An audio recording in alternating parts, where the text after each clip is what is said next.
Our story begins in Genesis chapter 22. It was sometime after Abraham's wife Sarah gave birth to their only child Isaac that God tested Abraham.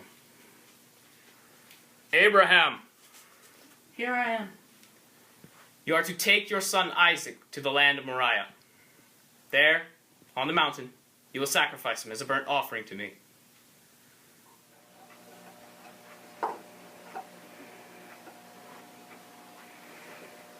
Abraham, what's wrong? Nothing, Sarah. Boy and I are just going for a stroll to the mountains. The mountains? Why are you going to the mountains? Just leave it alone, Sarah. Abraham, you're over 100 years old. Why are you going to the mountains for? God told me to go to the mountains and make a sacrifice, so I will. As He commands, I will do it. And that is that, no matter what. Well, I guess if God commands it, you must do it. I'll get some servants to get you some wood and a lamb. That won't be necessary.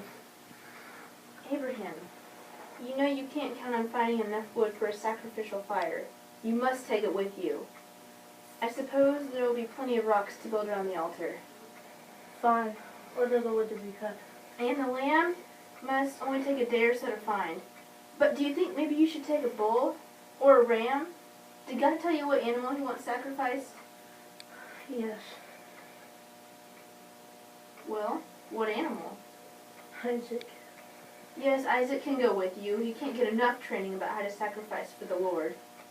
Sarah, you don't understand. God wants me to sacrifice Isaac.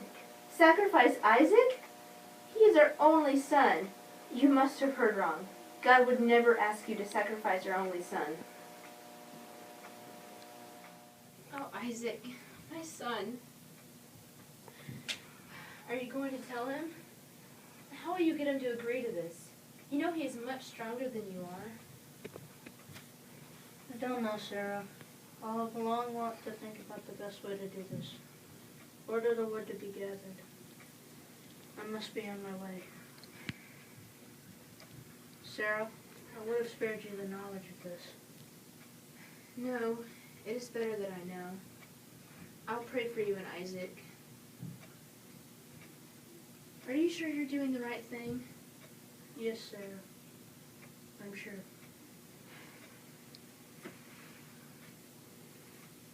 God, I don't know how I'm going to do this. My son, my Isaac. But as you have commanded, I will do.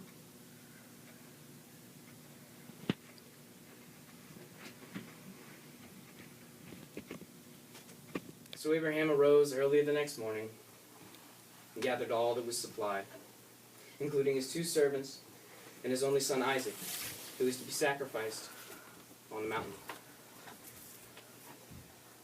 And then the 4 set off.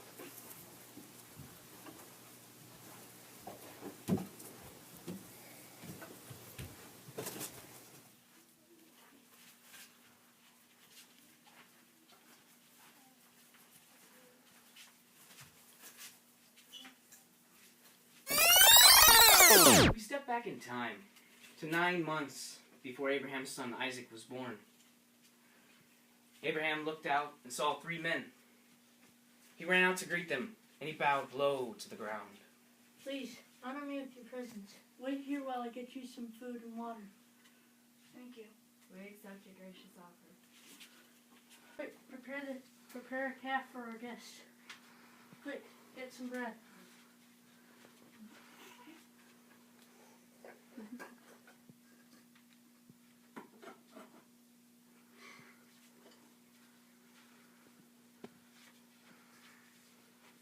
When all was ready, Abraham brought the meal out to his guests. He served them himself with his own hands. He gave these 3 strangers the best he had to offer. Where's your wife, Sarah? She is inside the tent. 9 months from now, I will come back and your wife, Sarah, will have a son. How can I have a son when I am so old? Why did Sarah laugh? The Lord said to Abraham, "Don't you believe that you will have a son? Is anything too hard for the Lord? I promise you, 9 months from now you will have a son."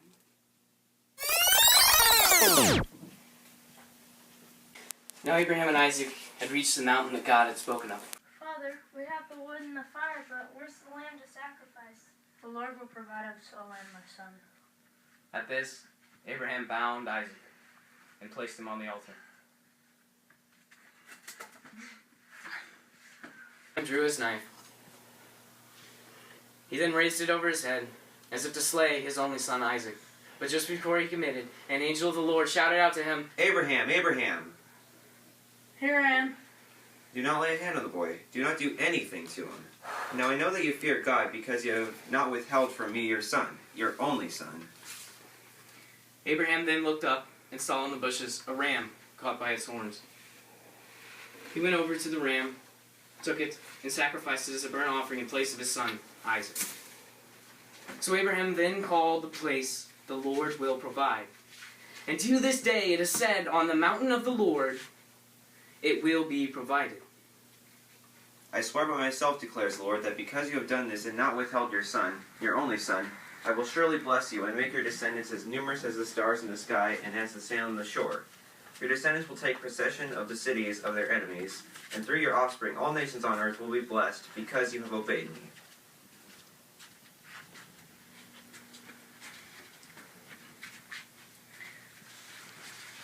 Now our story of Abraham and Isaac ends.